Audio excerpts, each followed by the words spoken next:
Oh, okay. Hello? Oh, that was, all right. So I have a question. That was a great hello. Hello. Hello. So hypothetically speaking, let's say Kavanaugh gets proven innocent or whatever, right? No. You can't be proven innocent. I know, I agree with that. I do agree you are innocent until proven guilty, but I'm just, you know what I'm saying, right? Exonerated? Yeah, exonerated. Yes, that's the word. So several statements that Kavanaugh has made, some of his classmates have disagreed with, said he was lying about it. Other statements are being contradicted by news stories that are coming out. Some say that he has perjured himself while he's under oath on the bar. Not on the bar, but Can you before give the us the committee. statements?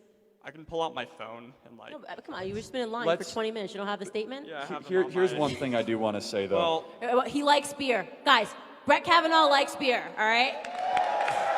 well, for example, Was it one beer or 2 beers? Oh, now he's perjured himself, right? It was 2 beers he had that night, not 1 beer. It's the most ridiculous thing that we're even talking about this, but go on, I'm sorry. So, for example, they asked him when he first heard about the Ramirez case. There have been text messages that have come out saying that he and his team looked into refuting those allegations as early as July, which was before the story even broke out. think I have read every single second of coverage of the Kavanaugh hearing, and I've never heard that once. So what are you reading? It's a New York Times article. Well, what is the New York Times? They also ran an article saying that he threw ice at people. I mean, Well, I struggle. Here's the one broader point I want to make. I firmly believe he did not sexually assault Dr. Ford. He didn't. He didn't sexually assault Dr. Ford. But let's look at the critique of his drinking and all this sort of stuff.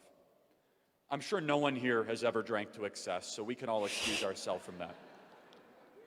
But isn't what has made this country so exceptional and the Judeo-Christian ethic is not who I was, but who I am?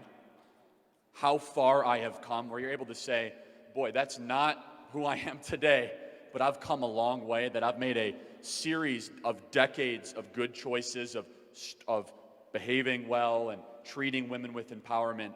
And what I see from the left is a virtue signaling, moral superiority complex where they say you have no room for character development whatsoever throughout your life, that who you were when you're 15 years old or 18 years old is somehow the same person you are when you're 52.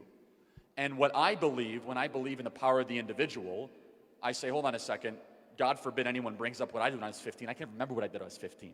And I think everyone in this room did something you might have been ashamed of once or twice in your life that you don't want to have happen in front of a Senate Judiciary Committee. What I do know is this: people act in patterns. And there is no pattern of behavior for Judge Kavanaugh. It's the opposite. You have 100 women saying that he acted in unbelievable conduct. Let me finish really quick. You see in the Clinton impeachment, the Bush White House, D.C. Circuit Court judge, no accusations. But do you know who I do believe? Because there's a pattern. I believe Paula Jones and Juanita Broderick and Kathleen Willey, because there's a pattern of behavior there. And the left is silent for those victims, because the victims don't matter to the left. The politicization of it does. So I wasn't necessarily referencing the accusations. I was referencing that. So my question is, if he did indeed perjure himself, would you still support his confirmation if he did indeed commit perjury? I don't believe that he committed perjury whatsoever. And I'm telling you, like, when I say that I've been obsessed with getting Brett Kavanaugh ridiculous confirmed, hypothetical. like, I know the New York Times is like saying they're really digging here because they're not journalists, they're activists. And they're trying to help make sure he's not confirmed. But if he lied on the stand, and we're not talking about something as ridiculous as whether it was 1 beer or 2, then if he willingly and openly lied about something that was serious, of course I would say that he has an issue.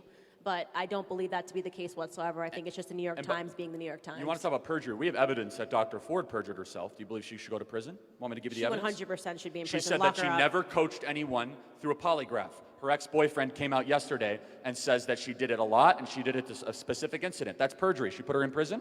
She said she was afraid of flying. Apparently she was she went to the flying entire around, South Pacific. Right, and was she's flying afraid around a they propeller named the event in country. Hawaii. Fiji. You know, Hawaii and Taiwan. So she's a liar. I mean, as soon as I saw her, she just looked. The entire testimony to me just looked like she was lying and being coached and was dishonest. And I really do hope that they make an example out of her and that she ends up behind bars, preferably in a cell next to Hillary. So One last question. Am I done? Or one last question. You got one more question. So, do you think he should be confirmed right now, or should we wait until Now. Last week. Now, last week. Call So- the vote. I mean, that was it. Thank you.